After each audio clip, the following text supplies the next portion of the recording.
Criação de personagens para narrativas mutantes. Meu nome é Paula Moreira, eu sou designer de experiência.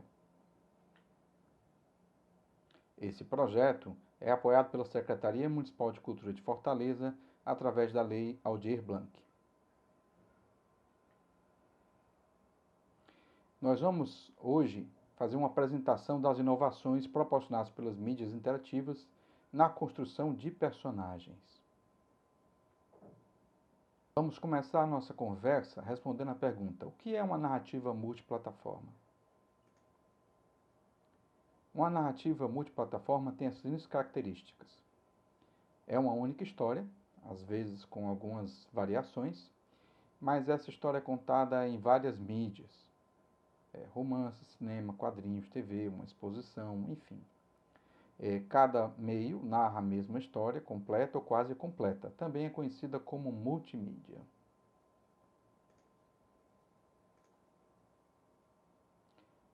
A gente tem um exemplo aqui de alguns portais de conteúdos, onde nós temos narrativas que são encontradas ao mesmo tempo no audiovisual e em outras plataformas, como livros, jogos eletrônicos e outras mídias.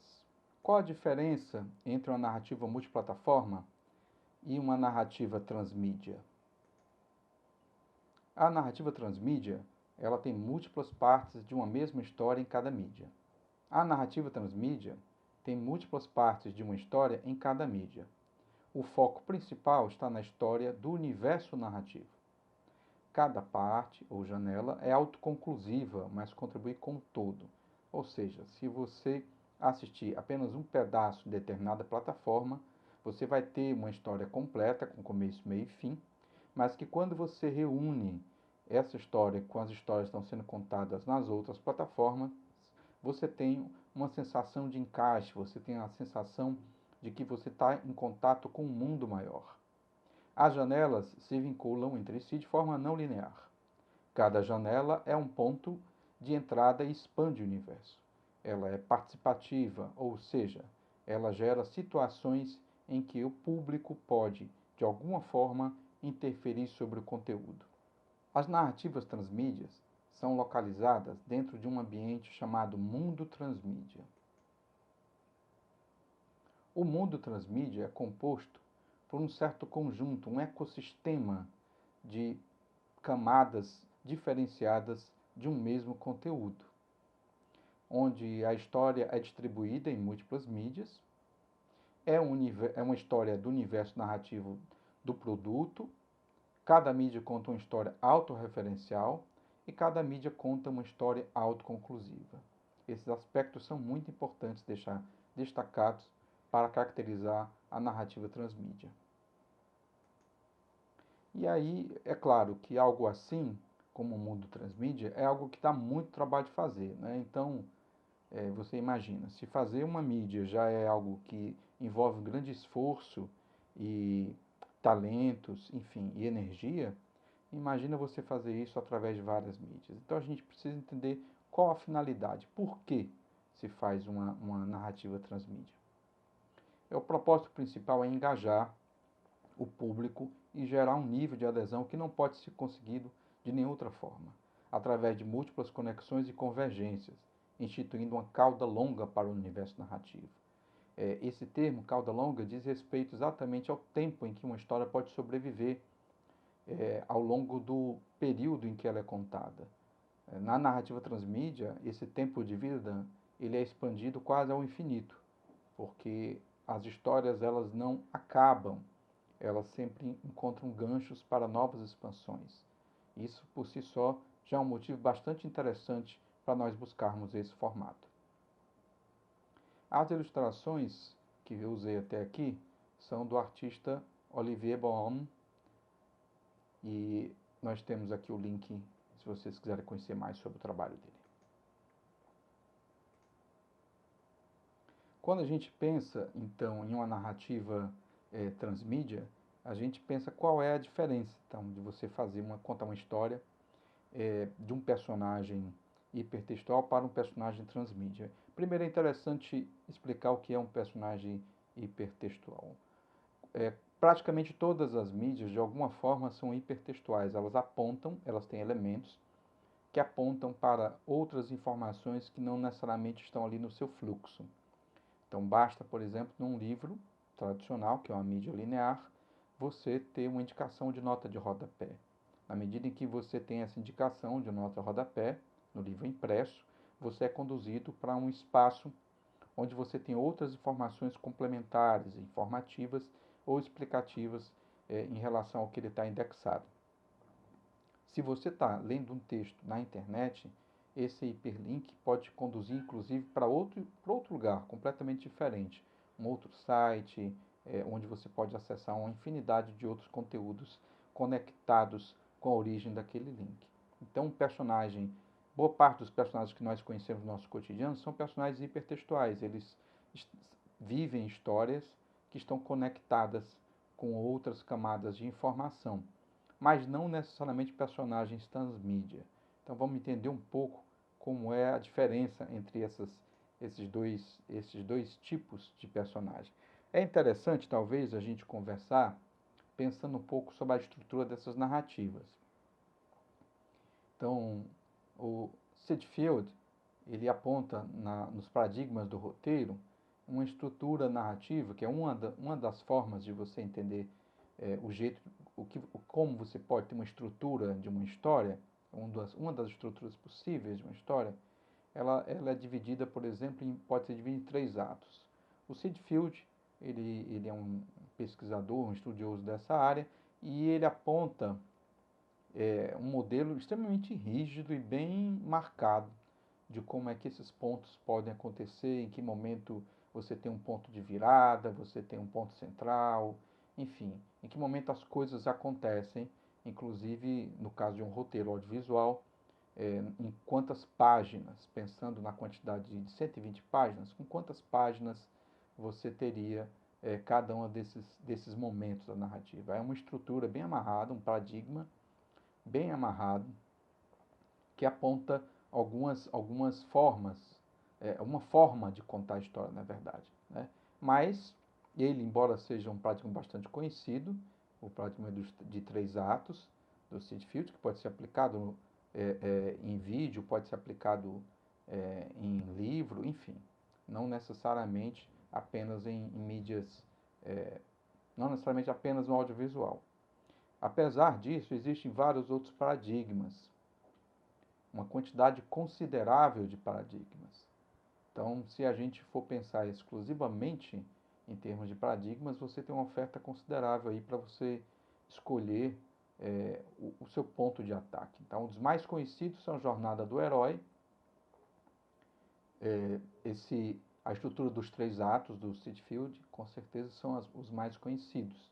Mas nós temos vários outros, como vocês podem observar. E cada um deles aponta uma forma como uma história pode ser contada. Se você se propõe a se tornar um contador de histórias profissional, é importante que você conheça esses paradigmas, não necessariamente para usá-los, mas para estimular o seu pensamento. E se você desejar e perceber que é oportuno, você pode fazer uso deles, claro. Mas como é que isso funciona? Como é que essas estruturas, todas essas estruturas são estruturas narrativas para histórias lineares, para narrativas lineares, pontuadas por marcos históricos bem definidos. A gente pode ver, por exemplo, que nessa estrutura aqui, a gente tem um ponto inicial, tem o marco 1, marco 2 e o marco 3.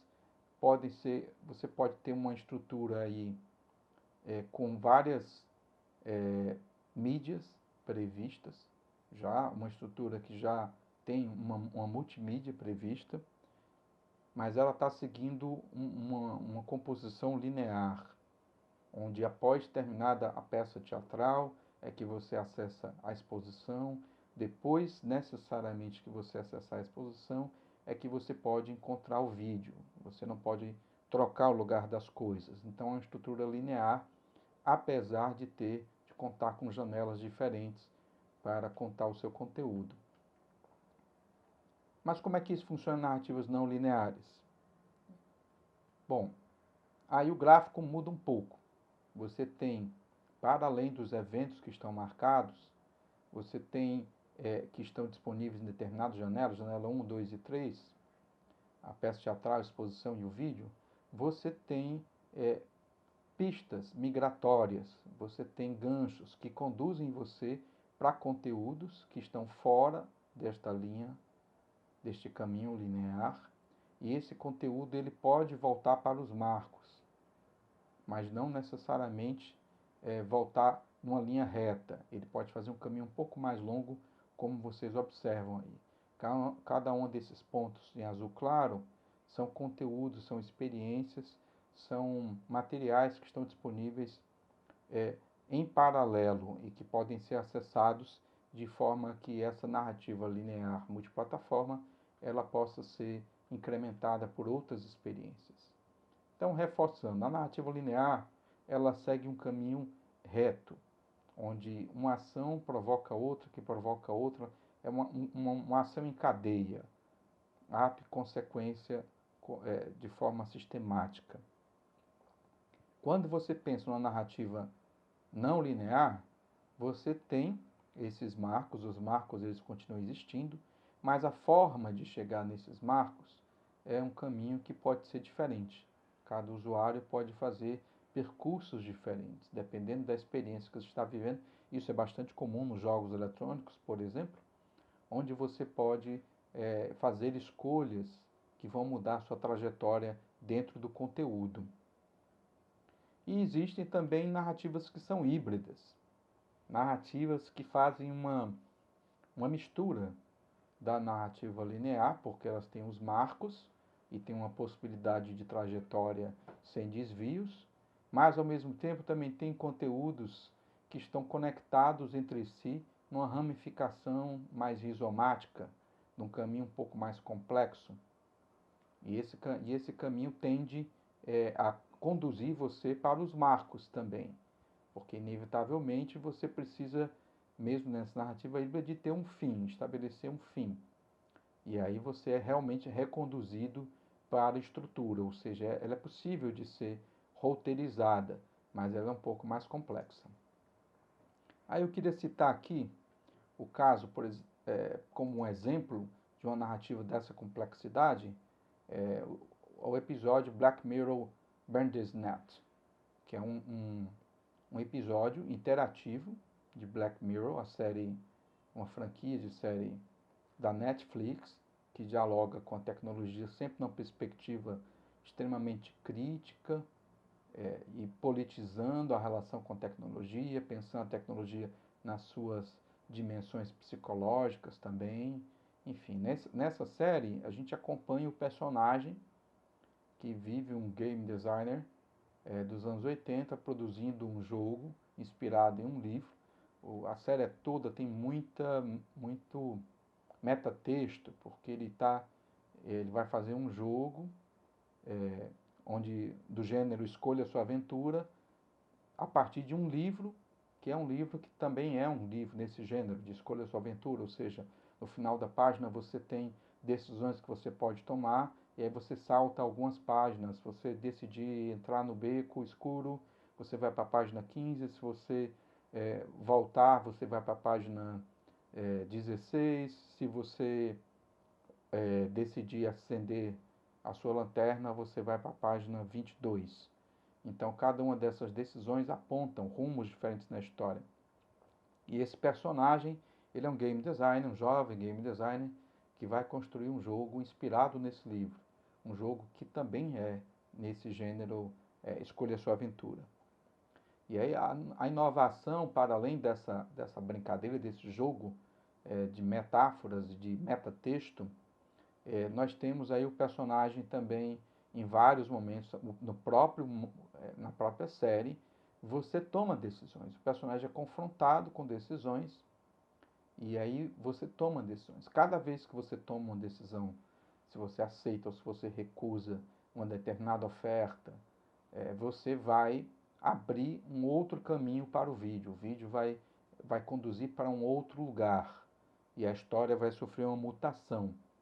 Dessa forma, é um roteiro não linear, planejado, construído, mas não linear. E as escolhas, às vezes, são até, tem muito de humor, né? Porque o personagem pode dizer, por exemplo, aqui ele pode escolher entre sim e putz, com certeza, sim, né? Fuck yeah, né? Então, não há, na verdade, aí, nesse momento, uma decisão que você possa tomar. Eles têm uma coisa de humor, em alguns momentos meio sombrio também na série. Uma curiosidade, entre muitas, muitas curiosidades, eu acho que vale a pena você investigar essa série, do Netflix, essa produção deles. Você tem um momento onde você pode escolher, por exemplo, entre esses dois símbolos. Ali, aquele QR Code, tem o símbolo da Netflix, se você escolhe, você vai para um final da história. E se você escolher esse outro símbolo, que algumas pessoas chamam de urso branco, você vai para um outro lugar.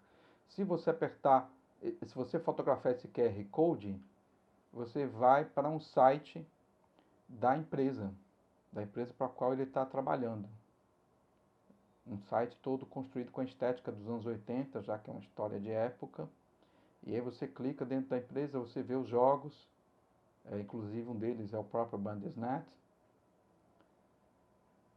e você acessa esses jogos, clica neles e você acessa também um anúncio que está contratando, foi através desse anúncio que o personagem foi contratado para trabalhar como game designer nessa empresa. E dentro do site você tem a propaganda dos jogos e pode eventualmente jogar alguns desses jogos. Alguns deles estão disponíveis para download. Esse aqui, por exemplo, você pode baixar e instalar num emulador, já que é uma base simulando os jogos, os primeiros gamers que existiram, que eram games com resolução muito, detalhes de imagem extremamente reduzidos e tal. E também tem uma curiosidade aqui, um dos jogos faz uma alusão direta a um outro episódio do Black Mirror.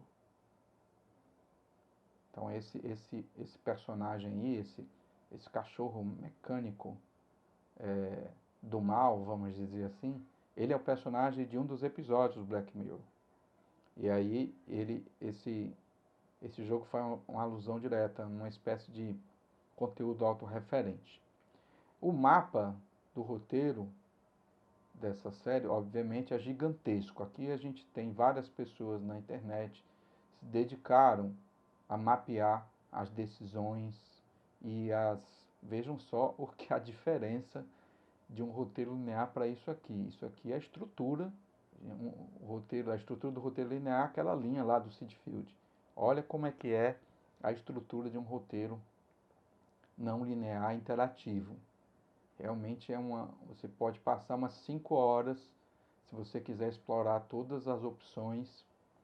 Você chegar no final, depois voltar e fazer novas opções e escolher outras coisas, você certamente vai viver experiências muito diferentes em cada uma das decisões que você tomar.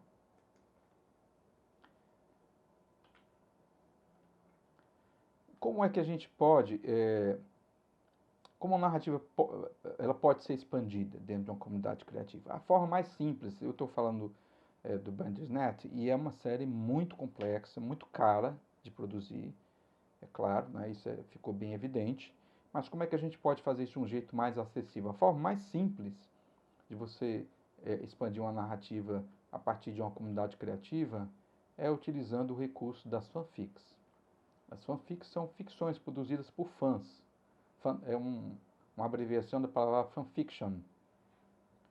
São ficções produzidas por fãs a partir de um universo narrativo.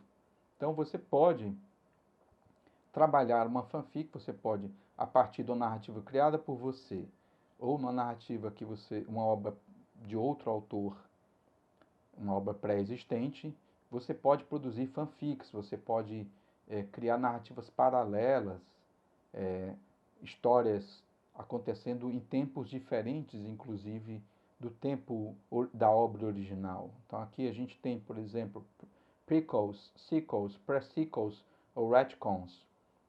são tempos diferentes da história.